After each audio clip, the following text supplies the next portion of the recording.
l'opposition vient de confier la coordination de sa campagne aux figures emblématiques du PDG. Ces figures qui avaient du reste conduit les différentes campagnes d'Ali Bongo de 2016 2023. On pourrait même remonter à 2009. Ceci prouve, s'il a été encore besoin, que PDG, Saint-Thierry, c'est blanc bonnet blanc. Le Saint-Thierry et son chef ont donc menti au Gabon. Et lorsque l'on parle de se partager le gâteau avec ceux qui l'auront aidé à gagner, cela veut dire que ce sont ceux qui dirigent la campagne qui vont se partager les postes après une éventuelle victoire. Nous en sommes très loin, car ce n'est pas encore fait. Nous avons donc aujourd'hui un boutiste qui s'appuie sur ce qu'il a chassé du pouvoir pour l'aider à gagner. C'est cela la petite réalité. On se moque donc des Gabonaises et des Gabonais qui avaient cru en un changement véritable et qui avaient applaudi pour ceux qui ont fait l'arrivée des militaires au pouvoir. Et de l'autre côté, un parti politique qui a été chassé du pouvoir, qui soutient celui qui l'en a chassé. Il n'y a qu'au Gabon que le pouvoir. Mes chers compatriotes, cela pose à nouveau la question réelle des origines et des objectifs, voire la finalité de ce fameux coup d'État. La garde républicaine qui a pris le pouvoir a tout simplement procédé à une manœuvre pour empêcher l'alternance démocratique et réaliser ainsi un hold-up politique en confisquant le pouvoir. Cette élection est donc pour eux l'occasion de chercher à blanchir un coup d'État. Cependant, comme je l'ai dit, rien n'est joué. C'est maintenant que la vérité crue apparaît aux yeux de tous. Ils veulent perpétuer un système qu'ils avaient prétendu venir achever. Mes chers compatriotes, le choix est donc clair. Il y a d'un côté la continuité d'un système avec les mêmes hommes, les mêmes femmes, au même poste, menant la même politique, engageant les mêmes pratiques, et devant aboutir au même résultat, c'est-à-dire le maintien des Gabonaises et des Gabonais dans la pauvreté et dans la précarité. Et de l'autre côté, la rupture que nous incarnons, afin de rendre le pouvoir au peuple souverain et de le sortir enfin de la pauvreté, de la précarité et de l'angoisse. Ce jour, je présente devant vous la mesure sociale phare de notre projet. Il s'agit d'une véritable révolution pour que chaque Gabonais, chaque Gabonaise bénéficie enfin de la richesse de son pays. Par la mesure que nous présentons ce jour, nous sortirons enfin de ce paradoxe immoral qui veut que le Gabon soit un pays riche avec une population pauvre.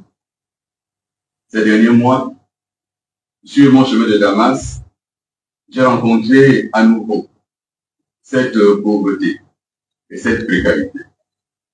Je les ai touchés du doigt dans les villages et dans les quartiers de nos villes. Nous devons mettre un terme au règne du mensonge, de la manipulation et de l'enfumage. Ils prétendent avoir construit 1950 km de route en 19 mois, mais ils sont incapables d'indiquer les tronçons précis qui auraient été bitumés. Un chef doit la vérité à son peuple. Un chef ne peut pas être en contentieux permanent avec la vérité. Nos compatriotes se réveillent les pieds dans l'eau, pendant qu'on remplit les stades à coups de milliards de francs CFA, en habillant les forces de l'ordre pour les forces de sécurité à des t-shirts à l'effigie d'un candidat. Dans le même temps, je rencontre dans nos quartiers des compatriotes vivant dans la précarité la plus absolue, pendant que les dirigeants jettent l'argent par la fenêtre dans les dépenses de prestige. C'était le cas hier déjà. Et c'est encore le cas aujourd'hui. On ne peut pas continuer ainsi. Je m'engage donc à rendre aux Gabonaises et aux Gabonais ce à quoi ils ont droit. Ce projet à fort impact social, aux retombées immédiates, le voici. Mesdames et messieurs, il s'agit de créer au Gabon un revenu universel garanti par le biais d'une caisse de solidarité gabonaise. Ce revenu minimum garanti de 150 000 francs CFA doit être mis en place dès le lendemain de mon élection à la présidence de la République.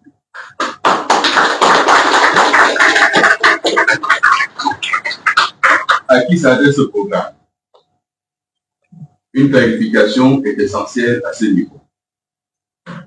Ce programme s'adresse exclusivement aux Gabonais sans revenu stable.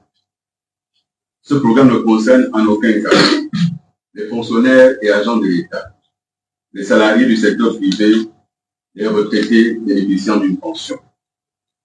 Ce programme cible spécifiquement les chômeurs à la recherche d'un emploi, les personnes âgées sans pension de retraite, les personnes en situation de handicap lourd sans ressources propres, les malades sans revenus, les veuves sans ressources, les filles mères sans aucune activité rémunératrice.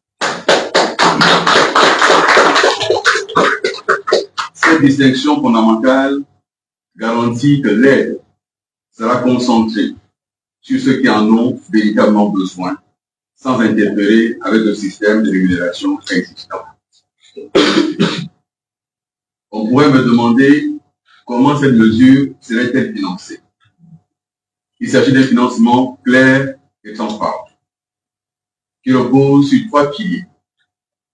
Le premier, c'est de prélever 10% des revenus pétroliers et miniers du Gabon. Le pétrole et les mines sont des richesses données par Dieu à notre pays. Chaque Gabonais doit en bénéficier.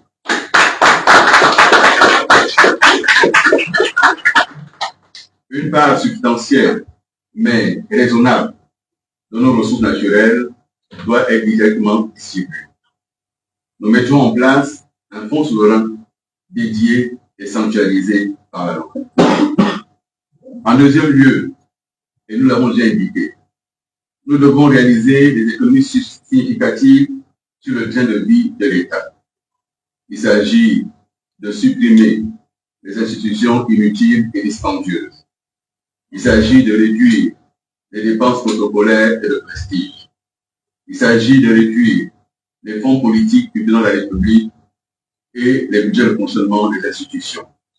Il s'agit d'optimiser les structures administratives. En troisième lieu, une meilleure collecte fiscale auprès des grandes entreprises. Il s'agit de réviser les conventions fiscales trop avantageuses, lutter contre l'évasion fiscale, et nous l'avons indiqué, imposer les bénéfices, les gros bénéfices des grandes entreprises dans notre pays, avec naturellement, on l'a déjà dit, l'impôt sur la fortune.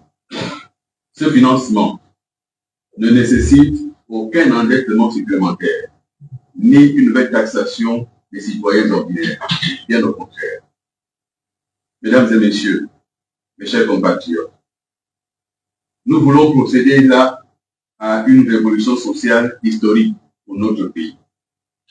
La Caisse de solidarité gabonaise, avec son revenu universel garanti de 150 000 francs CFA par mois, représente une innovation sans précédent depuis les dépendances du pays. Sachez qu'à l'heure actuelle, lorsque c'est payé, l'État alloue une allocation de 75 000 francs par an. Ce que nous faisons ici, c'est 150 000 francs CFA par mois.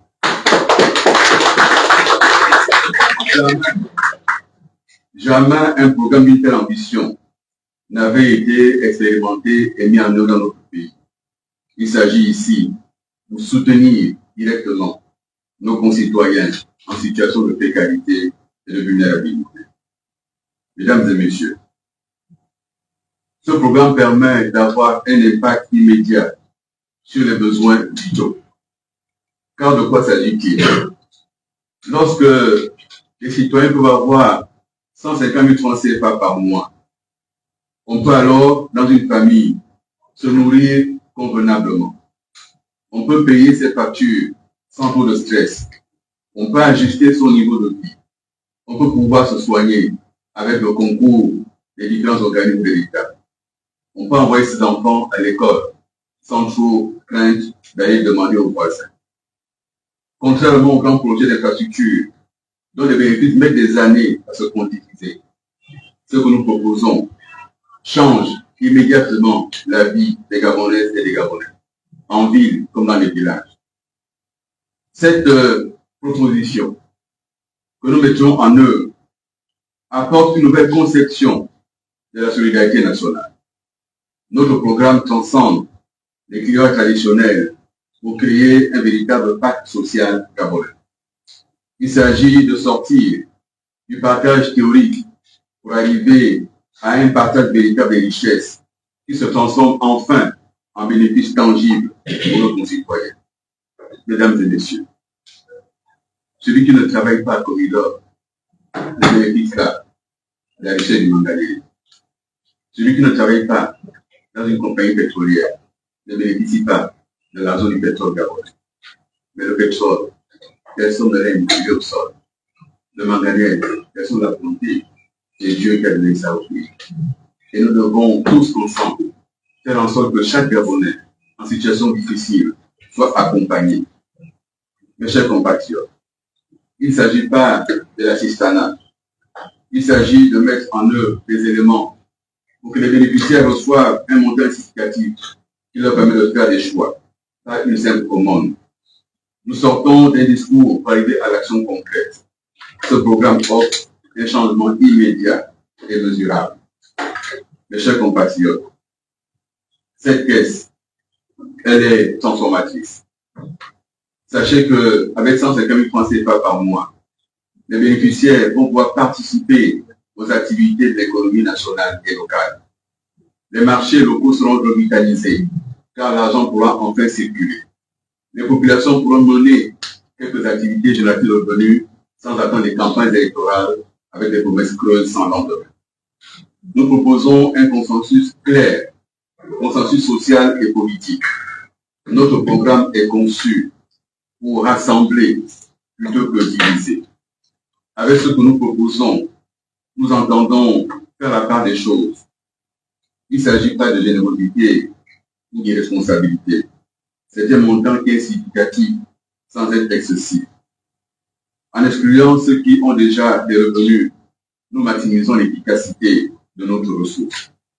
Nous le ferons en toute transparence, avec des mécanismes clairs d'attribution et de contrôle qui vont limiter le droit d'accès.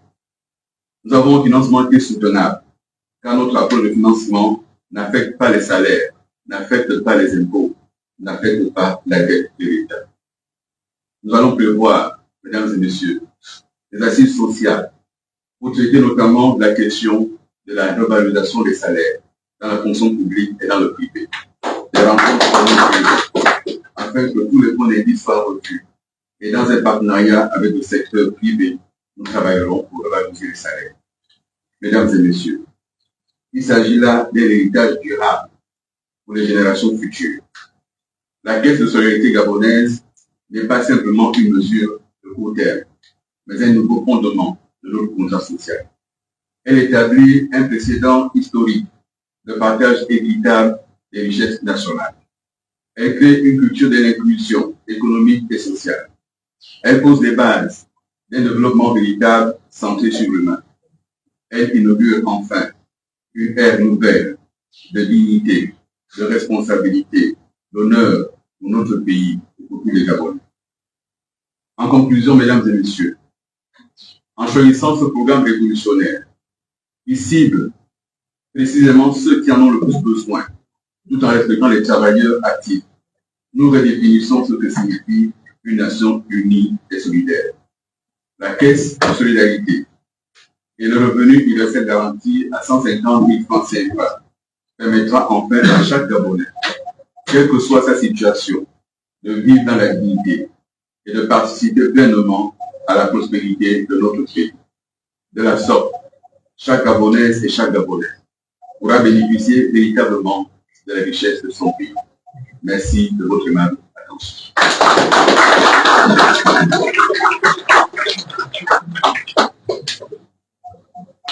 Mesdames et messieurs, le projet que nous portons est un projet clair, conçu à partir de la connaissance que nous avons du pays et des réalités que nous rencontrons sur le terrain.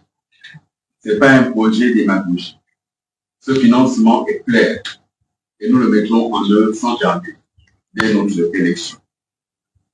Mes chers compatriotes, mesdames et messieurs, avant de répondre aux questions des journalistes, j'aimerais vous livrer deux petits témoignages. Il y a quelques jours, je me suis rendu dans un quartier de Libreville, le quartier Saint-Péter. Je suis entré dans des maisons pour discuter avec les populations et regarder la situation dans laquelle ils me trouvent. Je ne découvre pas cette situation. Je la connais. Parce que ce ne sont pas des quartiers qui me sont étrangers. J'y ai grandi, j'y ai vécu. Ce qui est étonnant, c'est qu'alors que Libreville vit cette situation particulière, connue de tous, on s'engage sur un projet parallèle dont personne ne connaît l'issue. Alors qu'on a prétendu qu'il s'agissait de tout confier au Gabonais, on va chercher un architecte étranger, alors que nous avons un autre architecte gabonais. Le témoignage que je vous livre, c'était monsieur Jean dans sa maison. Et je m'assieds. Et nous échangeons. Et au bout d'un moment, je me rends compte qu'il faut respecter la dignité des uns des autres. J'ai demandé à mes collaborateurs de me laisser seul et d'échanger. Il vit seul dans une maison, sans ressources, sans revenus. Il avait travaillé dans une entreprise privée, il n'avait pas reversé ses cotisations sociales. Venu l'heure de la retraite, dans la retraite, ils n'ont réussi depuis une pension. De quoi peut-il vivre? Comment peut-il vivre? Je l'ai interrogé. Mais la décence voudrait que je ne me dise pas ici de quelle manière il se monsieur. Je me suis rendu auprès d'une dame qui m'a dit, mon fils, j'ai fait des enfants. J'ai levé mes enfants parce que j'ai été commerçant et pendant 15 ans, je vendais la nourriture en haut. Je partais d'ici avec ma petite nourriture sur la tête pour nourrir mes enfants et les envoyer à l'école. Aujourd'hui, certains travaillent, mais je ne peux pas aller vivre chez eux pour ne pas les encombrer. Donc, je vis ici les pieds dans l'eau. Et pourtant, j'ai travaillé pour ce pays, même si je n'ai pas eu de salaire. Et que moi, je suis de cette nature, il y en a tous les jours. Et lorsqu'on est responsable, qu'on aspire à diriger un pays, il faut être capable de comprendre comment vit le peuple gabonais, à quel niveau se situent les problèmes. J'ai été responsable. Et j'ai honte que ceci se soit produit par un responsable. Je m'engage à corriger cela en faisant la contribution que j'ai faite ici.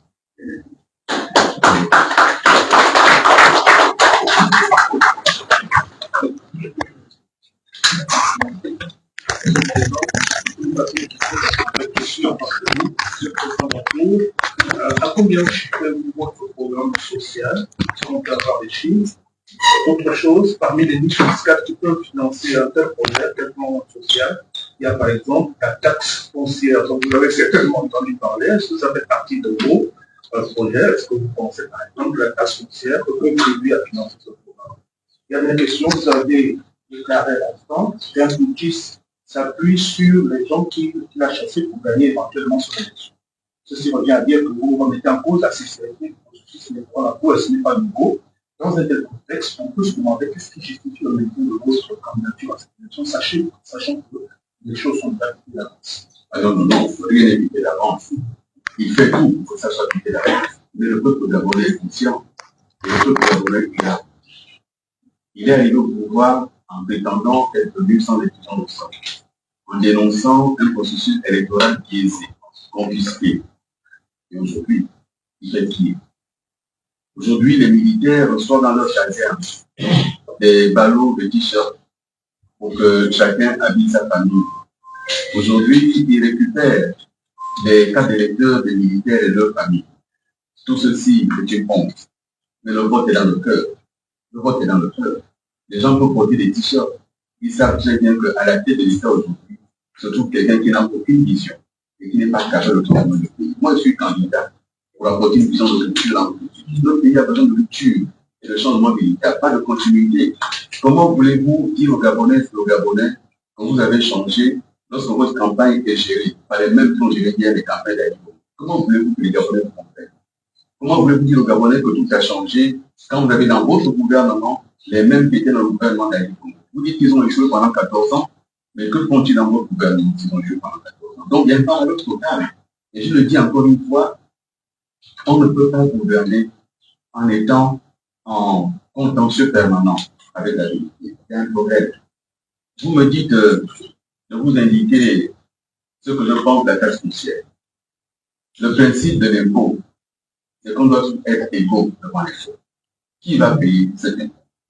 Pourquoi veut-on faire payer l'impôt à des Gabonaises et des Gabonais qui se débrouillent à trouver un terrain, qui se débrouillent à l'aménager, qui se débrouillent à construire sans l'aide de personne, qui parfois sont obligés de payer à la SG les poteaux pour tirer l'électricité, qui parfois sont obligés de tirer sur des kilomètres un poteau. Et l'État, de quel droit va-t-il venir demander aux gens de payer? Ailleurs, quand l'État demande cela, c'est parce que l'État a aménagé les terrains, l'État a amené des DRT, l'État a mis en place des mécanismes pour aider à l'accès au logement. Ce n'est pas le cas chez nous. Et donc cet impôt, il faut l'annuler. Mais dans le même temps, ce que je dis, et je l'ai écrit dans mon programme, certaines taxes et impôts qui pèsent sur les ménages des Gabonais, sur nos ménages, doivent être revus. La taxe sur les objets ménagères, qui pèse lourdement sur l'achat de l'électricité. Il faut pouvoir annuler cette taxe. D'autant plus que depuis qu'on la paye, on ne voit pas Libreville s'améliorer. Les immondices sont partout. Au point qu'au dernier conseil des ministres, on a dû faire appel aux militaires pour nettoyer la ville. Ce qui avait été fait soit du Congo, les généraux ont compris, et voici en train de mettre en œuvre là, sous un général de la Constitution. Et donc, nous contestons tout cela. Vous me demandez le chiffrage. Le chiffrage exact, il sera fait lorsqu'on aura fait l'enquête sociale pour déterminer le nombre de bénéficiaires. C'est à ce moment qu'on aura fait le chiffrage exact. La réalité, c'est que les niches de financement sont là. On va les mettre en œuvre et le chiffrage viendra lorsqu'on aura fait toute l'enquête sociale pour mettre en œuvre. Merci.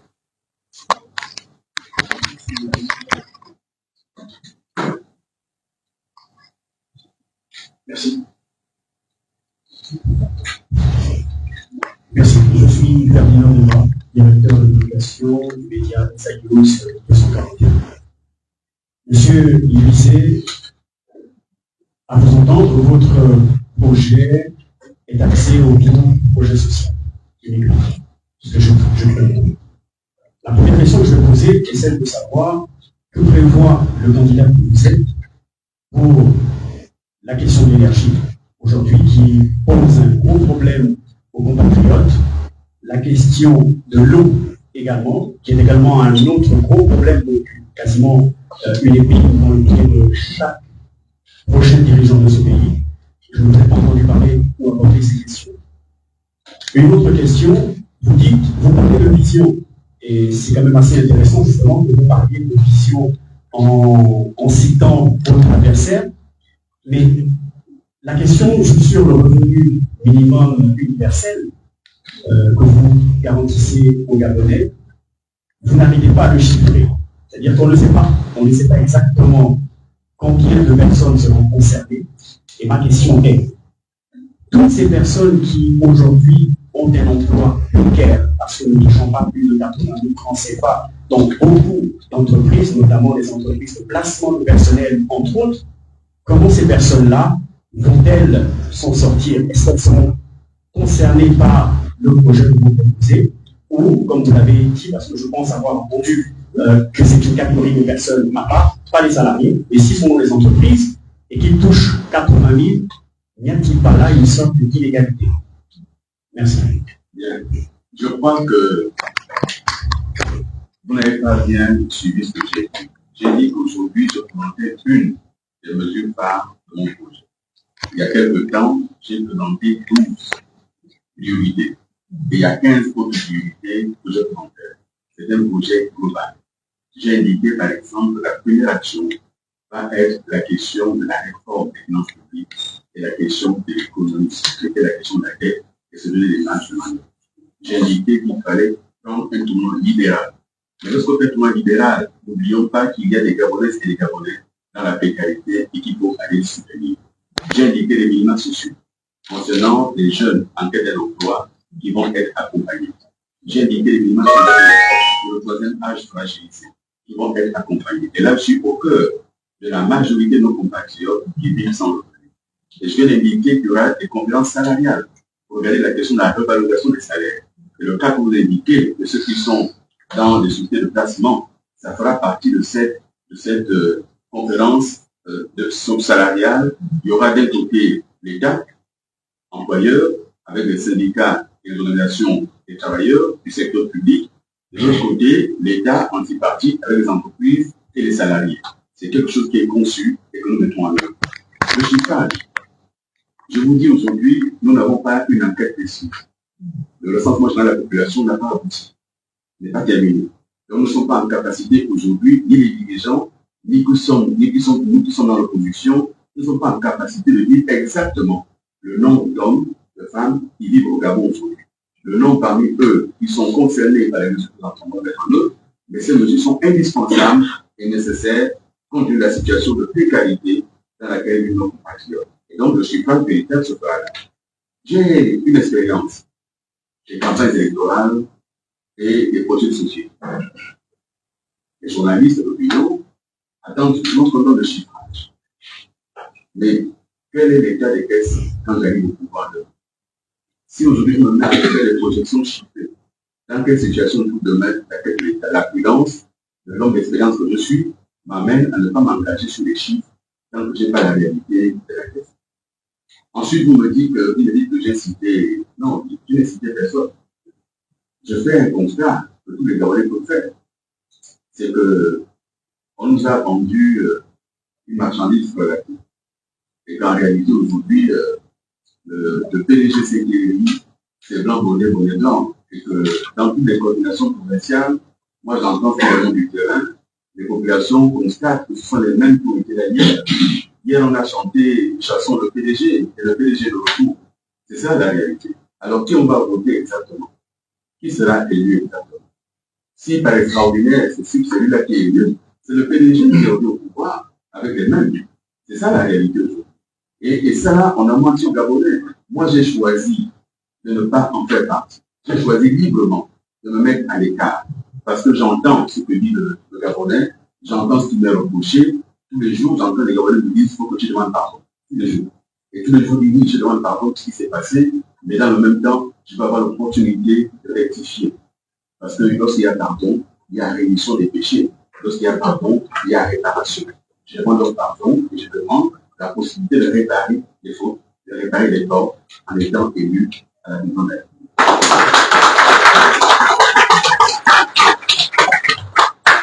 Monsieur le Président, j'ai sillonné l'Immobile, je n'ai vu aucune affiche de l'Immobile. Vous avez vu tout à l'heure que vous partez pour une campagne de proximité. Pourquoi? Est-ce qu'il y a une Gabonais qui ne connaît pas l'Immobile? Pourquoi voulez-vous que j'aille faire une affiche?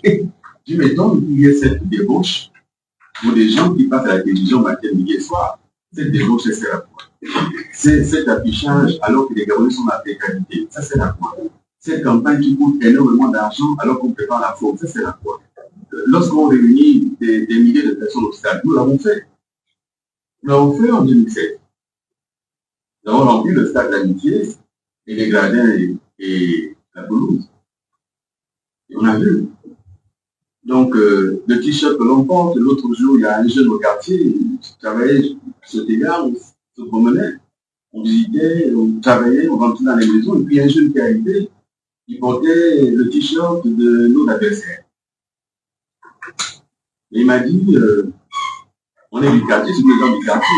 Le t-shirt, c'est le t-shirt, le cœur, c'est le cœur.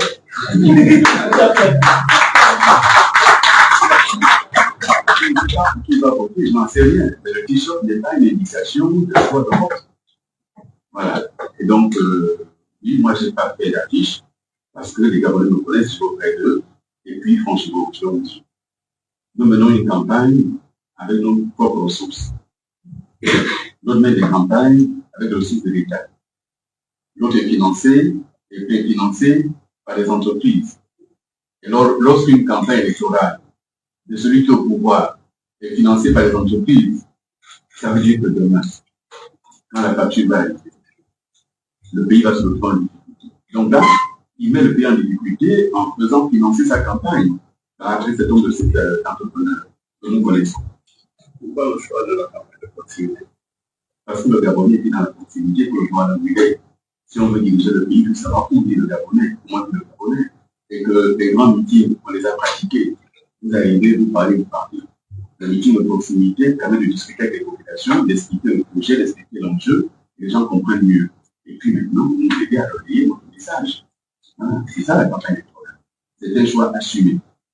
Moi, j'ai une question. Je suis une femme. Et nous, notre préoccupation, c'est surtout la cherté de l'homme. Dans le programme, c'est l'un des points de votre programme qui n'est pas parlé de la cherté de l'homme.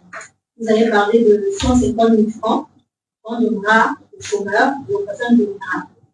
Mais est-ce qu'avec 150 000 francs, quelqu'un peut s'en sortir de ce pays? Madame, avec rien déjà. Là, je parle de ceux qui n'ont absolument rien et qui sont extrêmement nombreux. Il faut bien que l'État s'en occupe. Ce n'est pas, on ne peut pas mettre en opposition le fait de soutenir ceux qui n'ont rien et le fait de lutter contre la vie chère. J'ai indiqué qu'il faudra revoir un certain nombre de taxes et impôts qui pèsent sur le pouvoir d'achat des ménages. C'est cela, lutter contre la vie chère. Lorsque vous voulez acheter votre électricité, comme on dit, vos tickets et dames, vous avez dessus un certain nombre d'impôts et taxes qui pèsent sur votre pouvoir d'achat. La question de la TVA, je l'ai indiqué, il faudra revoir la TVA à la baisse. Elle est de 18% parfois, 19% pour les produits qu'on importe.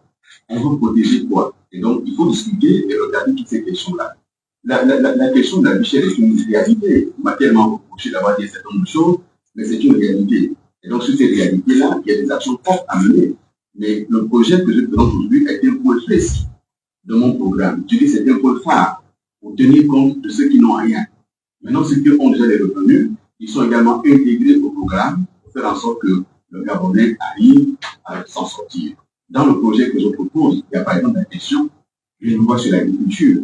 Pour financer l'agriculture, ce que nous consommons est importé. Il faut qu'on arrive à produire localement. Il y a des lois pour assouplir l'importation pour précisément lutter contre la vie chère. Mais je n'ai pas voulu ce matin évoquer l'ensemble de mon projet de société. J'aurai l'occasion, dans les émissions qui seront proposées, de pouvoir en parler. J'ai indiqué que ce ne sera pas la dernière conférence de presse. Si on fait une conférence de presse pour parler l'ensemble du projet de société, ça nous prendra des heures et des heures.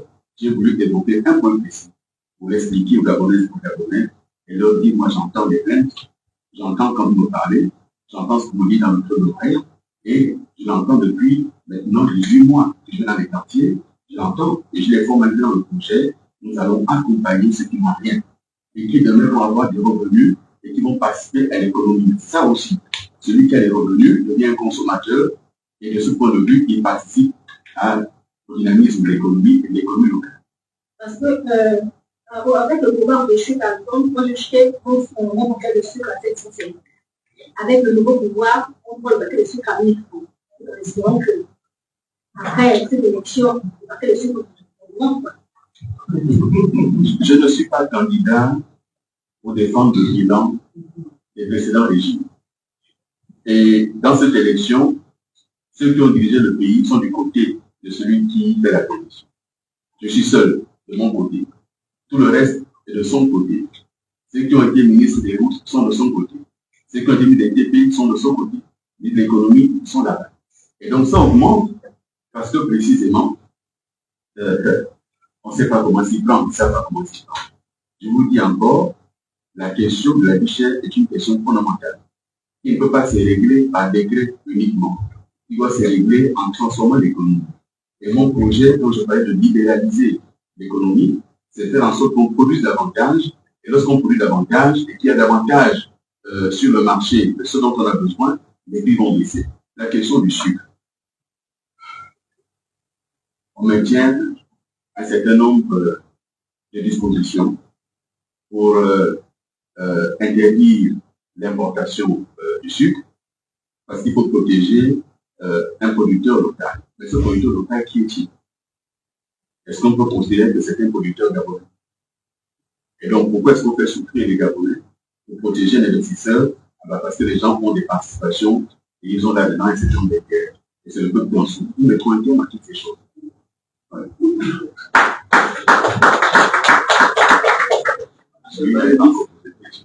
Je suis Désiré, président de la rédaction des Amoureux. Monsieur le ministre, permettez-moi que je revienne sur la réforme des institutions. Peut-être que vous n'avez pas utilisé ce terme lors de votre précédente conférence, mais vous avez quand même dit que vous allez supprimer le Sénat, le Conseil économique et social. Mais dans vos adversaires, il y a récemment que le Sénat n'a aucun potentiel de pose parce qu'il y a tellement de choses qui ont été financées récemment. Alors, moi, je voudrais juste savoir quel est votre commentaire.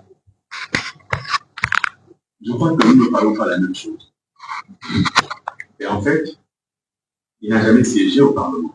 On n'est pas le fonctionnement du Parlement. Il n'a jamais défendu une loi au Parlement. Il ne sait pas de quoi il s'agit. C'est pour ça qu'il peut dire que ça ne pose aucun problème. Il ne sait pas les problèmes que ça pose. On m'a dit, oui, mais on a fait telle chose parce que le Sénat est toujours là. La cité de la démocratie, aujourd'hui, ce n'est pas le budget de l'État. C'est un... Et donc, c'est de la dette. Et de la dette pour un investissement de prestige. Lorsqu'on construit la cité de la démocratie, qui va vivre là-bas? Est-ce que ce sont les populations de Sotéga que j'ai visitées? Est-ce que ce sont les populations de Sotéga à côté qui vont habiter là-bas? Qui va habiter là-bas après qu'il aura convoqué son fameux, il aura obtenu le fameux sommet pour lequel on dépense 400 milliards? Qui va y vivre? Les dignités du régime, comme c'était le cas par le passé. On a oublié que sont maintenant les ministres qui habitaient la démocratie, et dans les institutions. Est-ce que c'est le peuple qui va vivre là-bas? Les tours qu'on est en train de construire, est-ce que c'est le peuple qui va habiter là-bas? Le peuple qui a les pieds dans l'eau, le peuple qui souffre de l'inondation. Pendant ce temps, on met en place un investissement qui ne va rien apporter au pays. Au contraire, il faudra des charges d'entretien, etc. Donc c'est un mauvais choix d'investissement. Il dit que le Sénat ne gêne pas parce qu'en réalité, il préserve ses soutiens politiques. Il a fait alliance avec le président actuel du Sénat, donc il a du mal à lui dire qu'on va supprimer le Sénat. Mais moi, je ne suis pas dans ces questions émotionnelles. Je suis sur la question de la gestion de l'État. J'ai été ministre. Quand vous avez à défendre un projet de loi, vous devez aller à l'Assemblée nationale, défendre le projet de loi. Vous devez attendre que l'Assemblée nationale l'ait examiné. Vous l'envoyez ensuite au Sénat. Ça prend 8 ans. Vous devez repartir au Sénat, défendre le même projet de loi. Ça prend du temps, ça prend de l'argent. Et le Sénat qui aurait examiné, il faut qu'ils aient adopté un thème identique. Et généralement, parce qu'on a changé une virgule, on a enlevé un point virgule, ce n'est pas un thème identique, vous devez refaire le tour, on met en place une commission mixte paritaire pendant que les Gabonais attendent votre loi pour que leur vie s'améliore. Ce circuit est très long, ne sert à rien. D'autant plus que dans la question de l'adoption des lois, c'est le vote de l'Assemblée nationale qui est prioritaire, qui compte en définitive. Donc, à quoi bon ce Sénat? On m'a dit c'est une s'occupe des collectivités locales.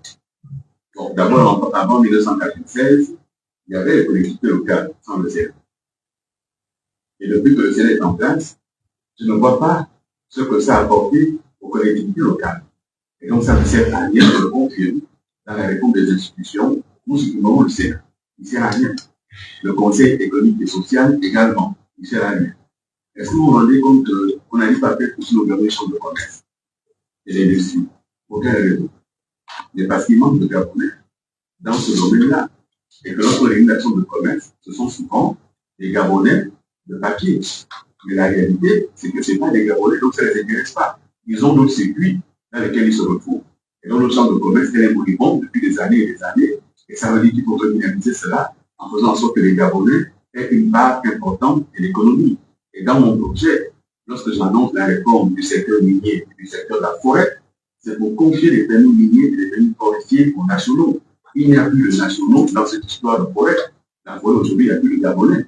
Millionnaires ou milliardaires dans la forêt. On n'en rencontre plus, c'est leur forêt. Et donc, oui, il y a tout ça qu'on doit voir, mais aujourd'hui, j'ai souhaité m'appesantir sur un point que nous allons défendre sur le terrain, partout, auprès des populations, pour dire on a entendu votre cri de douleur, on a entendu votre voix, on a entendu ce que vous avez dit, et là, on apporte une solution concrète pour améliorer votre quotidien. Voilà. Deux dernières questions.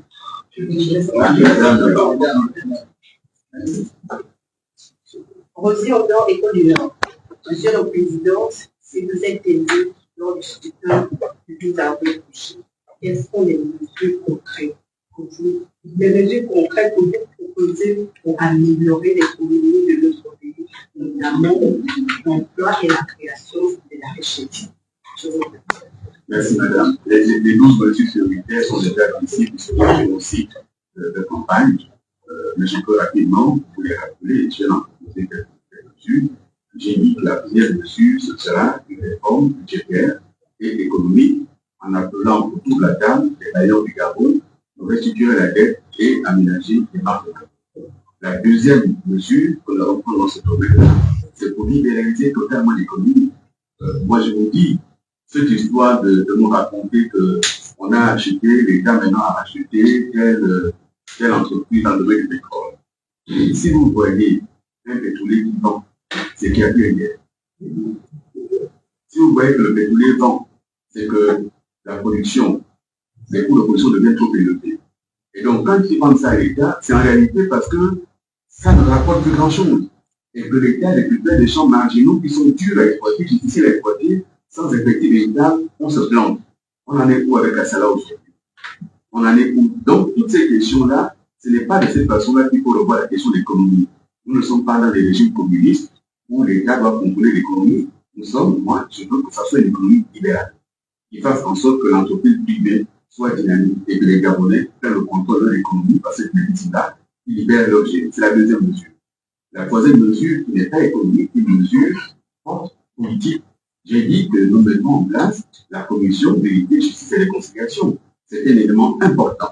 Et dans cette commission-là, nous allons faire en sorte que les questions économiques, notamment la dette, soient évaluées. Pourquoi est-on endetté à ce niveau? Qu'a-t-on fait de cet argent? Qui en est responsable? Les Gabonais doivent savoir, dans le cadre de cette commission, il y aura des crises post-électorales, bien entendu, et d'autres sujets. Mais le sujet économique sera également là. Sur ce sujet de la libération économique, j'ai indiqué également une mesure forte. Ce sera l'ordonnance que nous prendrons et qui fera en sorte que tous les marchés qui ont été conclus sous le CPI, sans appel d'offres, seront remis. Certains seront annulés. Nous allons arrêter le projet fou de livre 2 dont personne ne connaît le chiffrage. Qui va payer livre 2? Pourquoi faire? Nous avons livre 2 et aujourd'hui, les taudis se situent à 500 mètres de la présidence. Les taudis. À 500 mètres du palais de la présidence, on a les taudis. Libreville et Intramuros, c'est la bande comprise entre le bord de mer et la voie express. Et c'est là que nous avons pour les quartiers difficiles de Libreville. Il faut donc la question de la rénovation urbaine, parce que les populations vivent là, il faut la question de la rénovation urbaine, ça va créer de l'emploi, ça va dynamiser l'économie, et ça va faire repartir notre machine. Libreville 2, nous demandons au revoir. Hier, on parlait avec des maquettes, il est de retour. Bonne dernière question. Oui. Vous disiez, M. le ministre, que vous êtes le candidat habituel. Une fois élu, si évidemment par bonheur pour vous, vous étiez le prochain président du Gabon, qu'adviendra-t-il de tous ces bénégistes justement dont on parle, qui sont déjà installés dans les directions générales d'entreprises étatiques et de la haute administration? Je n'ai jamais fait de chasse aux sorcières. Lorsque je suis arrivé dans l'administration qui m'a été donnée de diriger, j'ai travaillé avec des Gabonais que j'ai trouvés qui avaient ces compétences. Je n'ai amené que mon cabinet. Et j'ai rarement changé quelqu'un parce qu'il était tel ou tel autre ordre. Il faut faire la distinction entre l'animation politique et la gestion de l'État.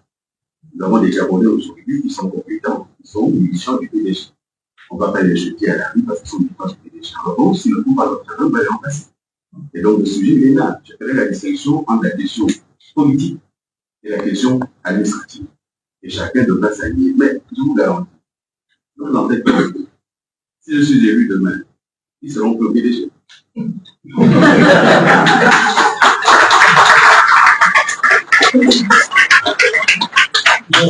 Ils seront s'adapter.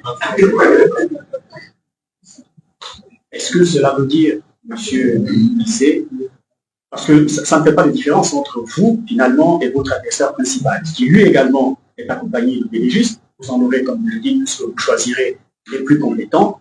Qu'est-ce qui fera la différence? Comment vous saurez? Là, il faudra attendre 1 an après votre élection pour savoir qui est le bon bélégiste. Non, mais attendez. La première chose, c'est que ce n'est pas moi qui ai pris le pouvoir par pour l'État en disant qu'il faut chasser le PDG. Ne me faites pas porter ce que je n'ai pas dit. C'est lui qui a dit qu'on travaille avec le PDG et qui aujourd'hui se retrouve piégé parce qu'il ne peut pas aller à l'élection sans machine. Il a essayé aussi, mais ça n'a pas marché.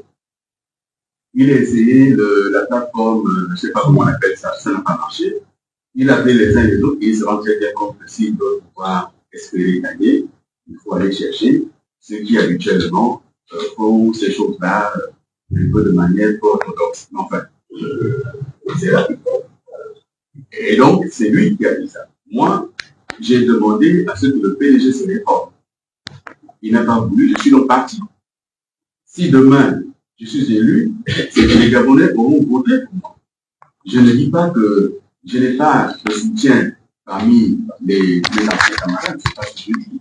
Je dis qu'aujourd'hui, celui qui a le soutien officiel, institutionnel du PDG, en tout cas du parti du PDG, et qui va en campagne avec, c'est bien lui. Mais c'est lui qui avait promis qu'il ne devrait pas être PDG. Et qui a dans son gouvernement des membres du comité permanent du PDG. Et qui a confié sa direction de campagne nationale à un membre du comité permanent du PDG. Voilà les paradoxes. Il faut pouvoir poser auprès de ce monsieur. Pour ce qui me concerne, je dis que d'un point de vue administratif, un Gabonais est un Gabonais. Mais s'il fait la politique au travail, là on aurait un problème. Voilà. Un Gabonais est un Gabonais, il travaille pour son pays. Mais s'il fait le militantisme au travail, là il y aura des problèmes. Très bien, de parler avec les questions économiques. Vous ne cessez de dénoncer l'endettement du Gabon à chaque sortie. À quoi doit s'attendre le futur président de la République, une fois élu? Peut-être, je ne sais pas comment dire ça, mais est-ce que vous pensez que ça va être facile de financer votre société de société une fois élu? Ce que nous avons dit au fond, pour aller dans le même ordre d'idée de la question de Ferdinand, on sait les bénéfices habitués à certaines pratiques. Et dans l'une des plus courantes, la bénéfice. Ça veut dire que pour élu, vous allez continuer à être avec ces soutiens qui sont dans le culte de la personnalité. Ce sont des pratiques. Mais il vient de me dire qu'il n'a pas vu les affiches, et donc ça veut dire que je ne peux pas le culte de la personnalité. Je n'aurais pas besoin en tant que président d'avoir un propos dans les bureaux des élections. Comme a dit avec justesse le nouveau président du Sénégal, ayez dans vos bureaux les photos de vos familles, vos enfants, etc. Laissez ma photo tranquille. Donc je vais mettre besoin de le culte de la personnalité doit cesser. Mais le coronavirus n'existe parce que nous avons en place un pouvoir qui perpétue le clientélisme. On ne nomme que ses amis, ses copains, qu'aucun consanguin. Et c'est ça. Quand vous voyez les jeunes aujourd'hui continuer à faire grève pour dénoncer la fraude d'Arena, la fraude d'Arena, c'est quoi? C'est que les listes sont arrivées de personnes qui devaient forcément être admises avant d'avoir passé le concours. Il faudra mettre un terme à tout ça. Et moi, dans le projet, il y a la question de la transparence de la vie publique. Il y aura une loi sur la modernisation de la vie publique, la transparence de la vie publique. Je ne comprends pas pourquoi dans notre pays, on doit faire le secret sur ce qui doit être public. Et donc, que ces éléments-là soient connus, soient transparents, et puis tout l'année. La question, c'était votre question. La question de la dette. Pourquoi je parle de la dette? Pour se développer, le pays doit s'endetter. Mais nous avons nous-mêmes fixé des critères de convergence dans notre sous-région, c'est mal. Qui font qu'il y a des niveaux qui sont autorisés pour l'endettement. Le sujet aujourd'hui, c'est qu'a-t-on fait de notre dette? C'est la question que je pose. Qu'a-t-on fait de notre dette? Quand on nous dit qu'on a 70%, 75% de taux d'endettement, qu'a-t-on fait de cette dette-là quand on voit la situation du pays? Et donc, il faut avoir le courage de regarder cela en face. Parce que derrière cette dette, il y a beaucoup de corruption. Derrière cette dette, il y a la surfacturation. Derrière cette dette, il y a le paiement de projets jamais réalisés. Et donc, il faut examiner tout cela à fois. Et j'ai indiqué récemment que je soutiendrai la fameuse taxe sur la dette qui est un nid de mafieux. Voilà, c'est un nid de mafieux qui est là et qui choisit à qui on paye, à qui on ne paye pas, et qui conseille les entreprises à aller voir quelques mois pour donner une partie, comme ça aussi, théoriquement, l'État va te payer. C'est de la matière pour la mettre derrière ça. Je voudrais une dernière question, Yvette Desvideaux, que vous connaissez très bien. Je pense que c'est un très bon projet, effectivement, économiquement, socialement particulièrement. Mais la question qui me taraude toujours, c'est pourquoi est-ce que nous persistons avec le système du régime présidentiel, où il faut à chaque fois que l'on compte sur une personne de nous apporter tout ce que nous avons besoin sur Terre, sachant même que Jésus-Christ, il n'a pas, pu nous apporter tout ce qu'il a, comment je pourrais dire, produit, voilà. Lorsque il y a eu le référendum sur la Constitution, nous sommes allés en campagne avec la plateforme Ensemble pour le Gabon contre ces régimes extrêmement présidentialistes. Nous avons estimé qu'on ne peut pas concentrer en les mains d'un seul homme autant de pouvoir et on ne peut pas maintenir les populations dans un assistanat où on attend un don du président. Et ailleurs, votre question me permet de faire une observation. Il nous a dit qu'il avait renoncé à son salaire de président. Il a dit public. Maintenant qu'il a fait sa mise en disponibilité, ça veut dire qu'il n'a plus de salaire. De quoi est-ce qu'il dit là? Il paye ses factures comment il le faut. Et les noms du président qui se font là, c'est écrit dans quelle loi de finances, nom du président. C'est pour cela que je suis d'accord avec vous pour dire que nous avons d'un côté dans notre conception des institutions.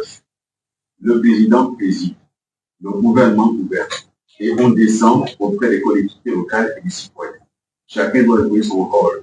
Il ne revient pas au président de se mêler de tout régenter, de tout distribuer. Ce n'est pas le rôle du président. Le président fixe la politique de la nation et il préside les institutions qu'il doit présider, notamment la présidence, qui n'est plus une institution, c'est le président. Et ensuite, maintenant, l'impulsion est donnée pour que le pays se développe. Moi, je suis tout à fait d'accord pour mettre un terme. Et dans la réforme des institutions, dans mon projet, une fois élu, il faudra absolument mettre un terme à cette constitution qui a été adoptée à la USAR au mois de novembre 2020. Merci. Merci, mesdames et messieurs, d'être venus. Bonne suite. Nous communiquerons le programme des déplacements sur le terrain. Comme ça, vous pouvez, pour ceux qui le désirent, suivre les déplacements. Ça sera fait à partir de demain. Merci. Bonne journée.